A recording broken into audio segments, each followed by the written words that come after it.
रतन टाटा का बुधवार 9 अक्टूबर को मुंबई के एक अस्पताल में निधन हो गया। वह टाटा समूह के संस्थापक जमशेदजी टाटा के दत्तक पौत्र नवल टाटा के बेटे थे।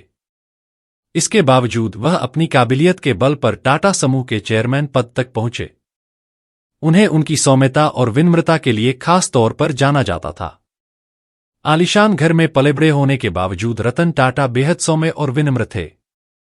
उनकी इसी खूबी ने उन्हें अपने जीवन में शीर्ष पर पहुंचाया। रतन टाटा उस टाटा समूह के पितृपुरुष बने जो 6 महाद्वीपों के 100 से अधिक देशों में काम करता है और समाज के हर क्षेत्र में इसकी कंपनियां हैं, जिनमें ऊर्जा, ऑटोमोटिव, इंजीनियरिंग और आईटी कम्युनिकेशन शामिल हैं। टाटा कंपनियों में 800,000 से अधिक कर्मचारी काम करते हैं। 29 सार्वजनिक रूप से सूचीबद्ध टाटा उद्यमों का संयुक्त बाजार पूंजीकरण 403 बिलियन अमेरिकी डॉलर है। टाटा सन्स और टाटा समूह के पूर्व अध्यक्ष रतन टाटा ने 9 अक्टूबर को 86 साल की उम्र में अंतिम सांस ली। रतन टाटा टाटा समूह के संस्थापक जमशेदजी टाटा के गोद लिए गए पोते नवल टाटा के बेटे थे। नवल जन्म से टाटा नहीं थे, ये सरनेम उन्हें गोद लिए जाने के बाद टाटा परिवार ने दिया था।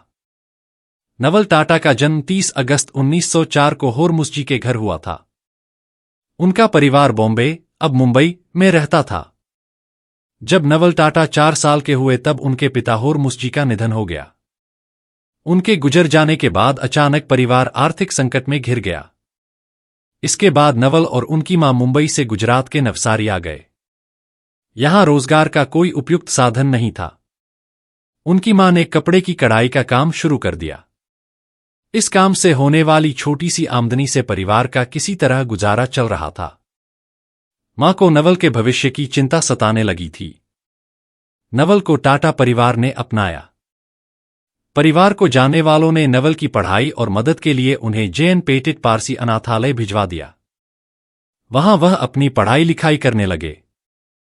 शुरुआती पढ़ाई उन्होंने यहीं से की। जब वह 13 साल के हुए तब 1917 में सर रतन टाटा, सुविख्यात पारसी उद्योगपति और जनसेवी जमशेदजी नासरवानजी टाटा के पुत्र की पत्नी नवाजबाई JN पेटिट पारसी अनाथालय पहुंची।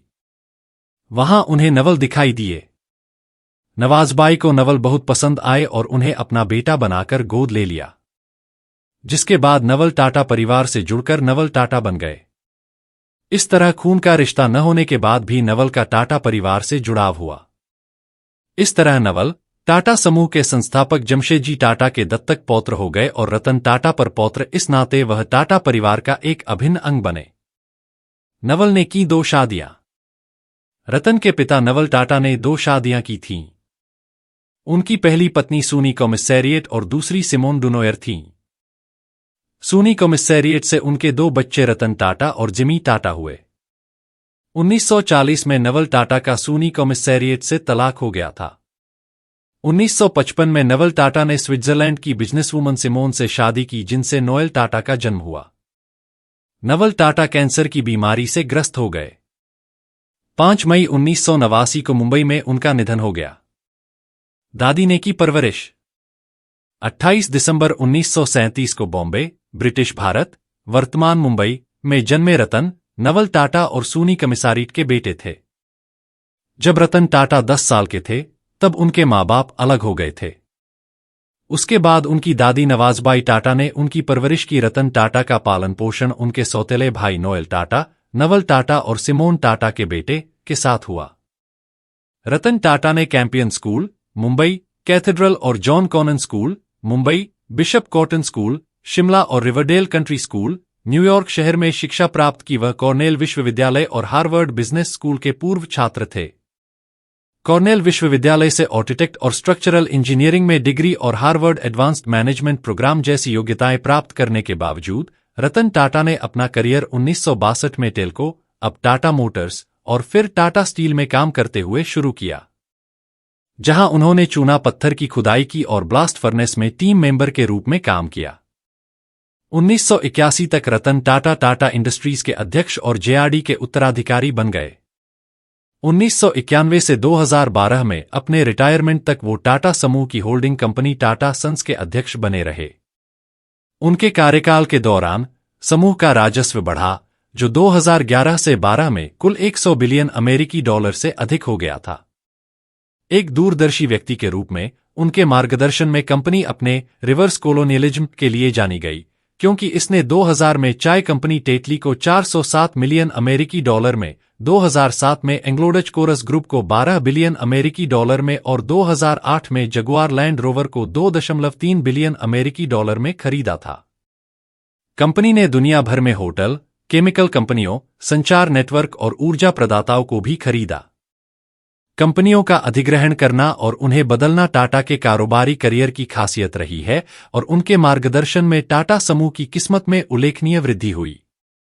जमशेदजी टाटा ने 1868 में एक ट्रेडिंग कंपनी शुरू करके पारिवारिक व्यवसाय की शुरुआत की। इसके बाद उन्होंने एक कपड़ा मिल खोली। वही आगे चलकर देश का सबसे बड़ा व्यापारिक समूह बना। जब किसी पारिवारिक व्यवसाय में करियर बनाया जाता है तो अक्सर एक उत्तराधिकारी को जन्म देने का दबाव बहुत अधिक होता है, लेकिन रतन टाटा ने इस जरूरत का विरोध किया और अविवाहित रहे। हालांकि एक युवा व्यक्ति के लिए प्रेम विवाह के बजाय अपनी दादी को चुनना अजीब लग सकता है, लेकिन रतन टाटा के मन में अपनी दादी के लिए बहुत सम्मान था।